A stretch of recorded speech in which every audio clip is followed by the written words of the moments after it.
Bayi berjenis kelamin laki-laki diterlantarkan oleh orang tuanya dan ditemukan oleh warga yang bernama Ernawati, warga perumahan Korpri, Kelurahan Korpri Raya, Kecamatan Sukarame, Kota Bandar Lampung pada Senin tanggal 25 November tahun 2024 sekira pukul 04.30 WIB.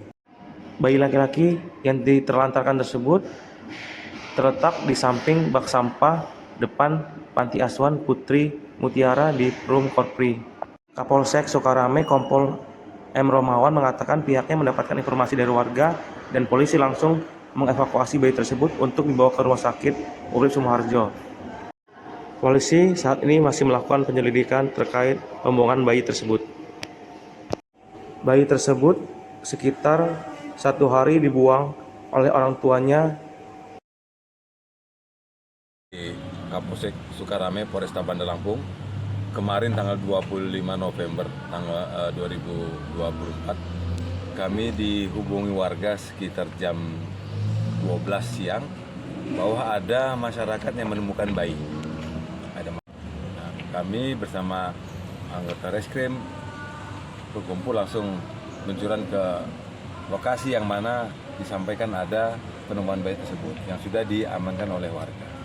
Dari situ kami amankan, udah diurus sama warga, kami cek ke TKP, bahkan kami lakukan rekonstruksi ulang penemuannya di mana. Ternyata bayi ini di sebelah sampah, ini kotak sampah sebelahnya, di tong sampah di bawahnya. Nah, dengan posisi di kardus dan dipayungi dan diselimuti. Waktu ditemukan memang tidak ada suara nangis kecil, sangkain diperkirakan oleh warga ini kucing. Ternyata ada manusia bayi di situ yang ditemukan. Juga yang menyatakan bahwa beliau ini yang orang tua selaku memilih anak ini sudah baru lulus kuliah dan tidak sanggup untuk membiayai anak ini, makanya anaknya kepada bapak ibu yang menemukan.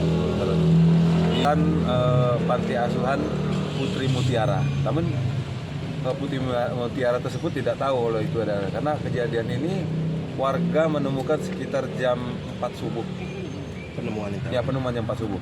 Kalau untuk kami dapat informasi, langsung kami cek ke lokasi yang warga mengamankan. Sementara warga sudah mengasih susu, namun ada kesalahan-kesalahan di situ yang agak tersedak. Ini langsung kami bawa ke rumah sakit salah satu yang di Kota Bandar Lampung ini untuk dilakukan tindakan dokter. Sampai diserahkan dokter, akhirnya ada kesedak termasuk hari-harinya pun hanya dibungkus kain sama kayak tali plastik, kain, daun, tali plastik, dibungkus itu aja.